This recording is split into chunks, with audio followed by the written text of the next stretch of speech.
Hello दोस्तों, कैसे हो? आई होप आप सब बढ़िया होंगे, मस्त हो ना जी। दोस्तों, बिहार पुलिस 2026 का जो क्लास रहेगा, क्लास नंबर 8 रहेगा। ठीक है, इससे पहले 7 क्लास हो चुका है। अगर वो वीडियो आपने नहीं देखा तो जाके देख लीजिए। आपके सुविधा के लिए प्लेलिस्ट बना होगा, वहां पे जाके सारे टॉपिक, सारे चैप्टर, मतलब चैप्टर बाई चैप्टर एमसीक्यू के रूप में क्वेश्चन आंसर करवाया जा रहा है। तो सारे वीडियो आपके प्लेलिस्ट में मौजूद होगा। ठीक है, वहां पे जाके एक एक करके आप वीडियो देखिएगा। और पीडीएफ के लिए आपको टेलीग्राम ग्रुप ज्वाइन होना पड़ेगा। ठीक है, पीडीएफ टेलीग्राम ग्रुप में अपलोड हो जाता है, तो सिंपली जाके ज्वाइन हो जाए। आज का जो टॉपिक रहेगा, टॉपिक नंबर 4 रहेगा, भक्ति एवं सूफी आंदोलन। भक्ति एवं सूफी आंदोलन होगा। ठीक है, और बिहार पुलिस एग्जाम के लिए काफी इंपोर्टेंट है। जितने भी पिछले वर्षों में पूछा गया क्वेश्चन है और आने वाला वक्त में संभावना है, सारे क्वेश्चन इसमें इंक्लूड है। तो सिंपली शुरू से लेकर अंत तक वीडियो जरूर देखिएगा। चैनल पे नए, चैनल को सब्सक्राइब, वीडियो को लाइक शेयर कमेंट जरूर कीजिएगा। ठीक है, तो चलिए देर न करते हैं, हम वीडियो का स्टार्ट करते हैं। और सबसे पहला नंबर क्वेश्चन आपके स्क्रीन पे है, 220 नंबर। सूफी किसके रूप में जाने जाते हैं? सूफी किसके रूप में जाने जाते हैं? सूफी किसके रूप में जाने जाते हैं? तो मुस्लिम पंथ, ऑप्शन नंबर बी, मुस्लिम पंथ के रूप में जाने जाते हैं। ठीक है, चलिए आगे देखते हैं। आगे जो 221 नंबर, अलवार संत दहदस के उपासक थे। अलवार जो संत थे, दहदस के उपासक थे, या देखिए विष्णु के उपासक थे। ऑप्शन नंबर ए, विष्णु के उपासक थे। अलवार संत जो थे, विष्णु के उपासक थे। अलवार दक्षिण भारत के तमिल कवि संत थे। उन्हें हिंदू भगवान विष्णु की भक्ति का समर्थन अपने उत्कंठा, परमानंद और सेवा के गीतों के द्वारा किया है। चलिए, गुरु नानक का जन्म कहाँ हुआ? बताइएगा इसका आंसर। गुरु नानक का जन्म कहाँ हुआ? काफी इंपोर्टेंट क्वेश्चन है, जो 11/8/2024 में पूछा गया है। गुरु नानक का जन्म कहाँ हुआ है? तो गुरु नानक का जन्म हुआ तलवंडी में। वर्तमान में है नानकाना साहेब, पाकिस्तान में, यानी तलवंडी में हुआ है इनका जन्म, याद रखिएगा। ठीक है, गुरु नानक का जन्म कहाँ हुआ है? तलवंडी में। अगला क्वेश्चन को चलते हैं, और कब हुआ है? गुरु नानक का जन्म 15 अप्रैल 1469 को दिल्ली सल्तनत के लाहौर प्रांत में तलवंडी गांव में हुआ था। इन्हें सिख धर्म का वास्तविक संस्थापक माना जाता है। ये सिख धर्म का वास्तविक संस्थापक माना जाता है, तथा इन्हीं के द्वारा सिख धर्म में लंगार की प्रथा शुरू की गई। ठीक है, चलिए अगला क्वेश्चन है, इनमें से कौन अलवार महिला संत है? इनमें से कौन अलवार महिला संत है? इनमें से कौन अलवार महिला संत है? तो याद रखिएगा, अंडाल। ऑप्शन नंबर ए, अंडाल हो जाएगा। ठीक है, चलिए अगला क्वेश्चन की ओर चलते हैं। सूफी जाने जाते हैं, सूफी जाने जाते हैं, तो सूफी बौद्ध संत के नाम से जानते हैं। सूफी जो है बौद्ध संत के नाम से जानते हैं। ठीक है, ये आपको प्रथम शिफ्ट में पूछा गया है 2012 में। ठीक है, अगला है, किस मध्यकालीन संत के उपदेश अभंग में संकलित है? किस मध्यकालीन संत के उपदेश अभंग में संकलित है? किस मध्यकालीन संत के उपदेश अभंग में संकलित है? तो याद रखिएगा, Tukaram. Option number B, Tukaram, याद रखिएगा। ठीक है, चलिए अगला क्वेश्चन को चलते हैं। और काफी इंपोर्टेंट क्वेश्चन सब है, तो सिंपली रिवीजन जरूर कीजिएगा। ठीक है, जितना क्लास हो रहा है, सारे क्लास का रिवीजन कीजिएगा। और एक बार हो, दो बार हो, वीडियो देख के आप याद कीजिएगा। निम्न संतों का कलाक्रम को सजाए। ठीक है, निम्न संतों को कलाक्रम सजाए। तो यहाँ पे याद रखिएगा, सबसे रामानुचार्य हो जाएगा। ठीक है, उसके बाद सबसे फर्स्ट नंबर में, उसके बाद होगा नानक नामदेव, यानी 2 नंबर में।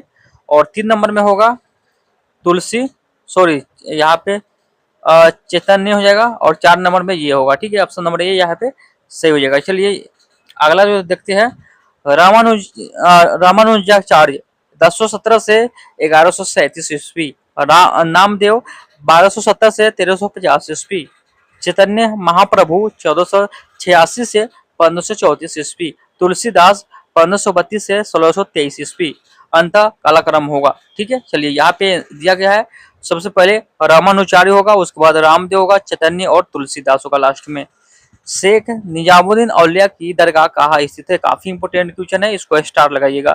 शेख निजामुद्दीन औलिया की दरगाह कहाँ स्थित है? याद रखिएगा, इनका जो दरगाह स्थित है, कहाँ स्थित है? गियासपुर में स्थित है। कहाँ? तो ऑप्शन नंबर सी, गियासपुर में है स्थित है। ठीक है, अगला है, निम्न में से कौन सा कालक्रम अनुसार सही है? निम्न में से कौन सा कालक्रम सही है। तो याद रखिएगा रामानुचार्य, रामदेव, चितानी और तुलसी। ऑप्शन नंबर बी यहाँ पे सही हो जाएगा। ठीक है, चलिए अगला देखते हैं। सूफी जाने जाते हैं, तो सूफी जाने जाते हैं, तो सूफी मुसलमान संत के नाम से जानते हैं, सूफी जाने जाते हैं मुस्लिम संत के नाम से। ठीक है, याद रखिएगा, इंपॉर्टेंट है, ये पूछा गया है। ठीक है, बिहार पुलिस में।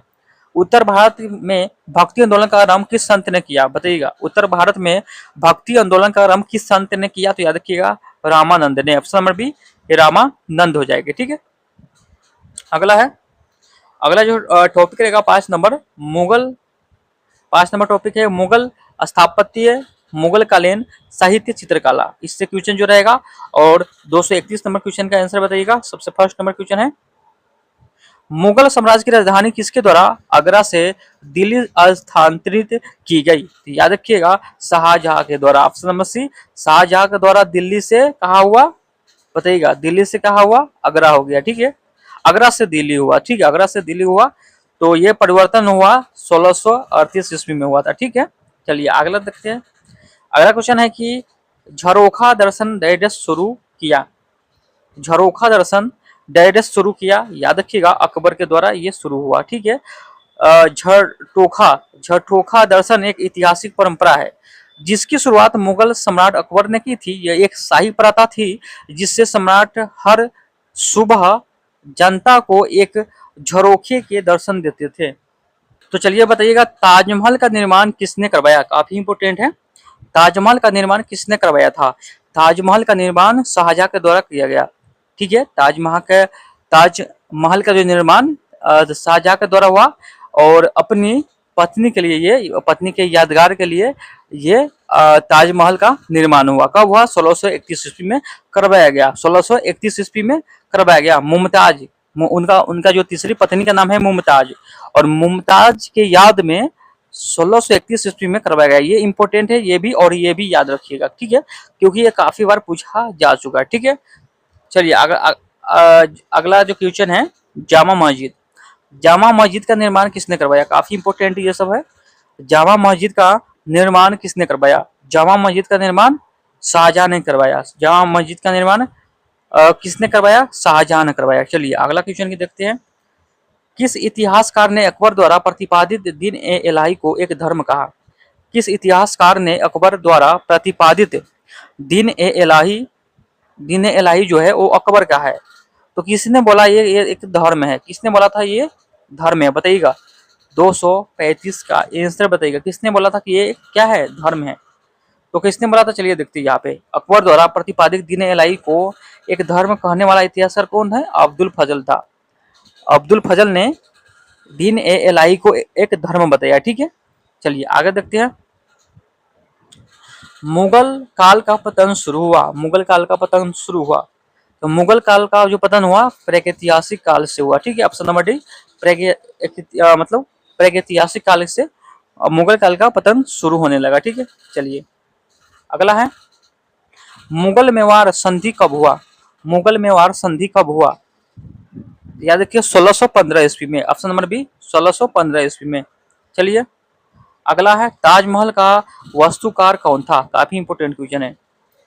ताजमहल का वास्तुकार कौन था, ताजमहल का वास्तुकार कौन था, याद रखिएगा Ustad Ahmad Lahori. Option number A Ustad Ahmad Lahori. ठीक है, अगला है, किस मुगल सम्राट ने शासन काल में मुगल दरबार में चाहल चाहर तस्लीम और जमीन बोस लागू किए गए थे, बताइएगा। किस मुगल सम्राट के शासनकाल में मुगल दरबार में चाहर तस्लीम और जमीन बोस लागू किए गए थे, तो याद रखिएगा शाहजहां के काल में। ऑप्शन नंबर सी शाहजहां के काल में। ठीक है, चलिए आगे देखते हैं।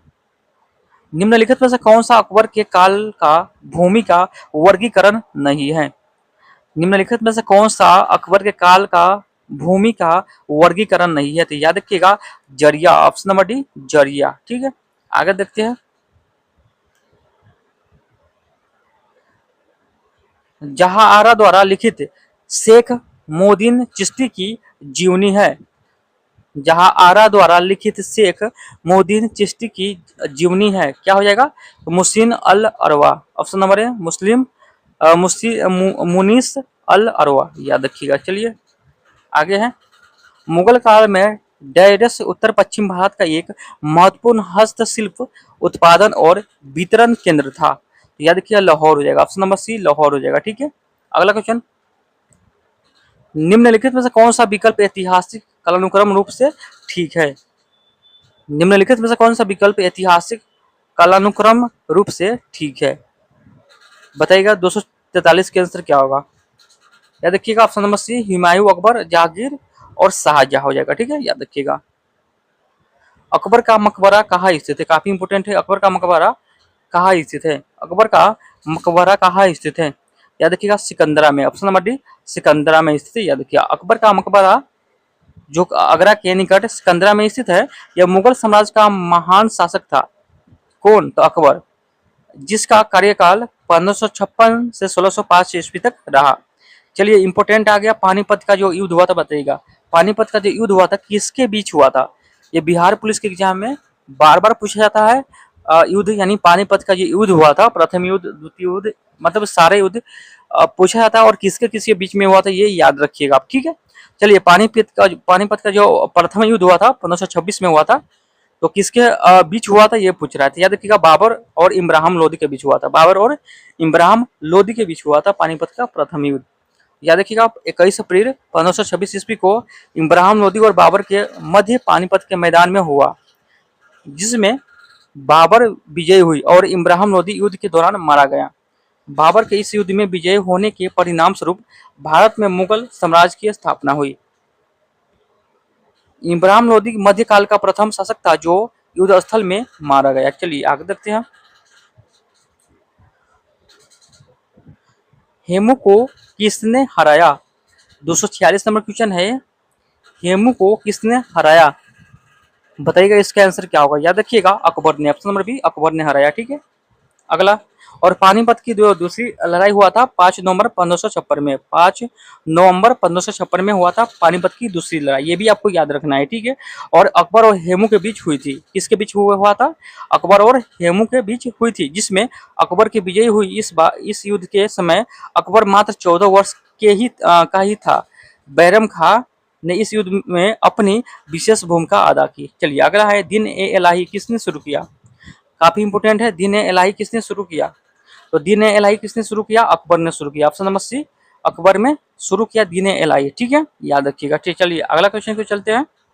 शेरशाह के बचपन के नाम बताइएगा। शेरशाह के बचपन के नाम, काफी इंपोर्टेंट क्वेश्चन सब है, तो सिंपली याद रखने की कोशिश कीजिएगा। शेरशाह के बचपन का नाम क्या होगा? याद रखिएगा Farid, option number A Farid. Shershah के बचपन का नाम क्या था? फरीद था। ठीक है, अगला देखते हैं। दिल्ली के लाल किले में स्थित मोती मस्जिद को किसने बनवाया था?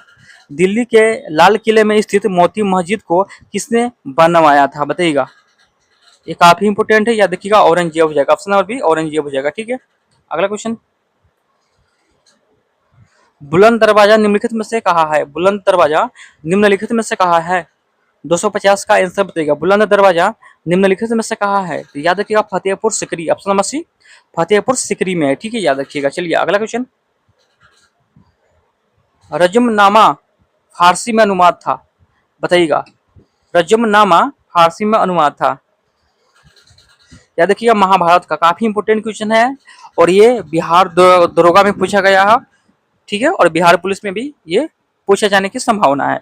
तो रजमनामा फारसी में अनुवाद था महाभारत का। ठीक है, याद रखिएगा। चलिए अगला क्वेश्चन, हिंदू का प्रसिद्ध महाकाव्य कौन है? महाभारत के फारसी भाषा में अनुवाद को रजमनामा कहा जाता है। इसकी फारसी अनुवाद मुगल बादशाह अकबर के आदेश पर बदायूनी, नकीम खां और अब्दुल कादिर ने किया। फारसी मुगलों की राजकीय भाषा थी। ठीक है, कौन क्या थी? तो फारसी मुगलों की राजकीय भाषा थी। तो ये आपको याद रखना है, व्याख्या याद रखिएगा। ठीक है, वो मुगल सम्राट जिसका 2 बार अभिषेक हुआ कौन था? वो मुगल सम्राट कौन है जिसका 2 बार अभिषेक हुआ बताइएगा। याद रखिएगा औरंगजेब हो जाएगा। ऑप्शन नंबर डी औरंगजेब हो जाएगा। चलिए अगला देखते हैं। जो प्रथम हुआ था, प्रथम की बात करिए आप, प्रथम राज्याभिषेक हुआ था 31 जुलाई 1658 में आगरा का विजय के उपलक्ष्य में हुआ था। और दूसरा जो हुआ था राज्याभिषेक देवराई युद्ध में विजय के पश्चात 15 जून 1669 ईस्वी में किया गया, ठीक है, याद रखिएगा। औरंगजेब के जन्म की बात करें 24 अक्टूबर 1618 ईस्वी में हुआ था, याद रखिएगा, गुजरात नामक स्थान पर, यानी दोहाद जो गुजरात में पड़ता है नामक स्थान पर हुआ था, ठीक है। अगला, अकबर के शासन में राजा टोडरम कौन था, बताइएगा। अकबर के शासन में राजा टोडरमल कौन था, तो याद रखिए कौन था, तो याद रखिए द्वितीय सलाहकार था, ऑप्शन नंबर सी द्वितीय सलाहकार था, ठीक है। अगला क्वेश्चन, 13वीं शताब्दी में डायरस द्वारा किए गए शब्द के प्रयोग का तात्पर्य 16वीं शताब्दी में बाबर द्वारा प्रयुक्त शब्द के अर्थबोध के समान था, याद रखिएगा जियाउद्दीन बर्नी, ऑप्शन नंबर सी जियाउद्दीन बर्नी हो जाएगा, ठीक है। अगला है, दिल्ली में हुमायूं का मकबरा किस मशहूर मुगल शहंशाह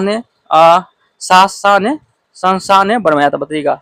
दिल्ली में हुमायूं का मकबरा किस मशहूर मुगल शासक ने बनवाया था, तो बताइएगा कौन हो जाएगा। 255 का आंसर बताइएगा, ये आपको पूछा गया, बताइएगा 255 का आंसर बताइएगा।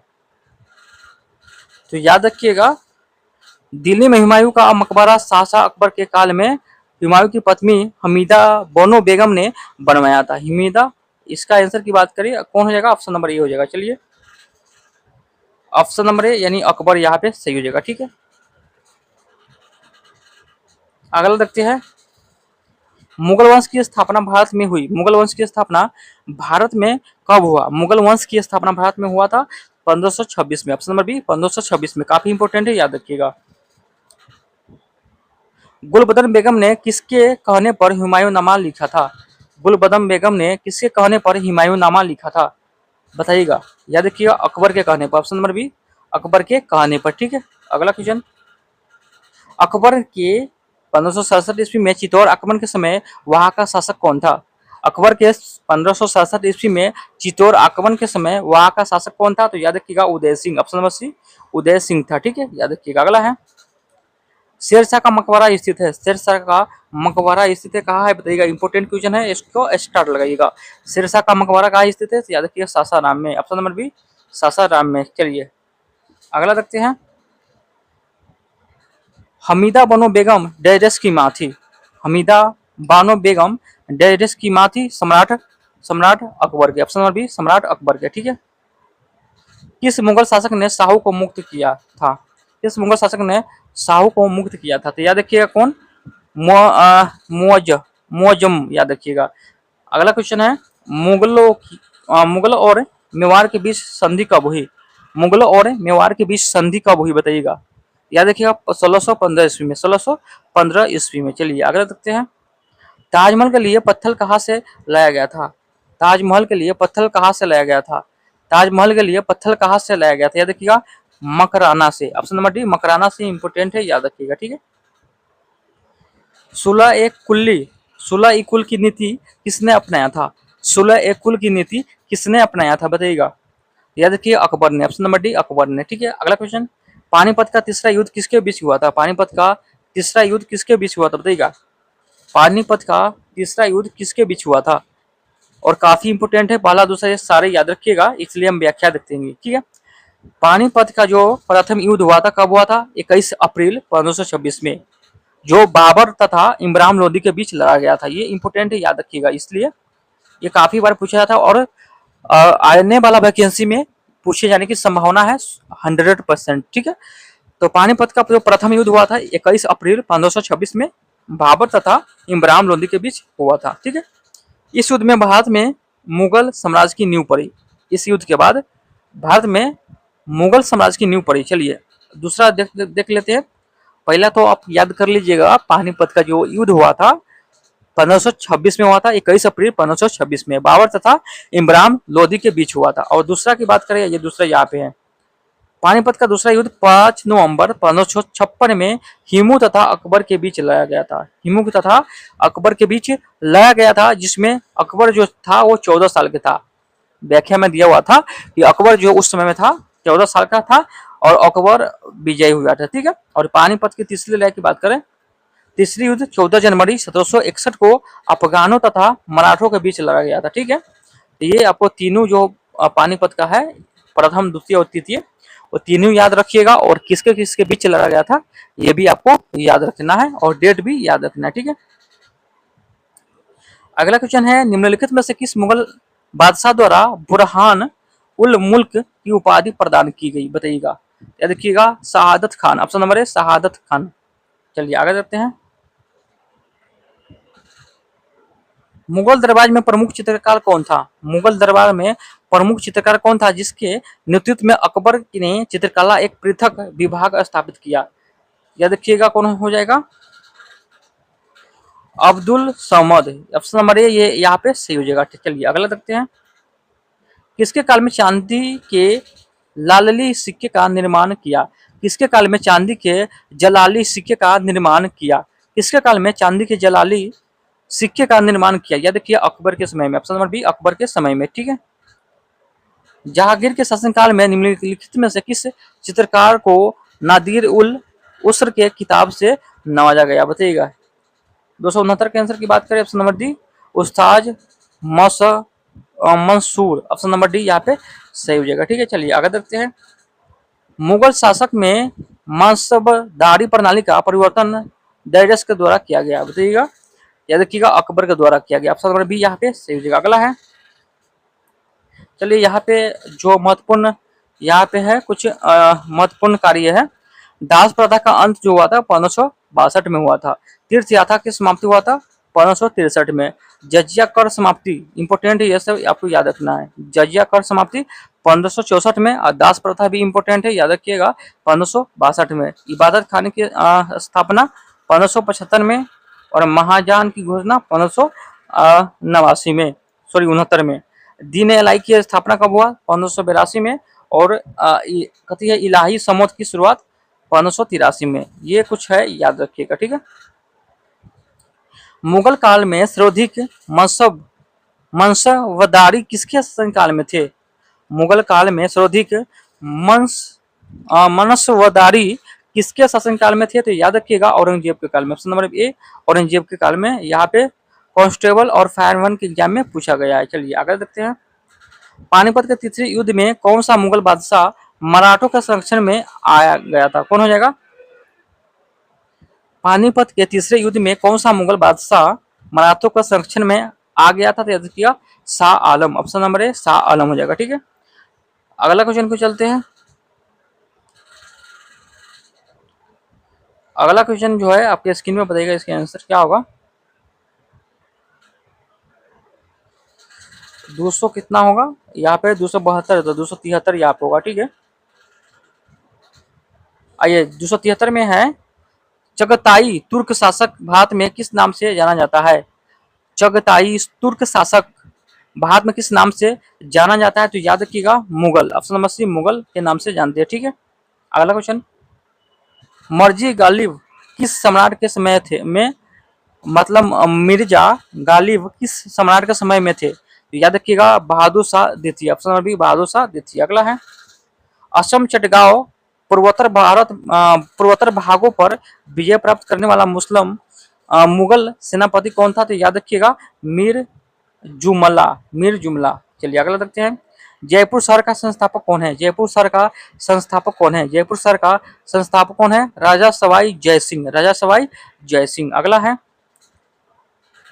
मुगल निम्नलिखित में से कौन सा सही सुमेलित है? बताइएगा मुगल बादशाह ये सही सुमेलित कौन है? चलिए हम बता देते हैं यहाँ पे, ठीक है।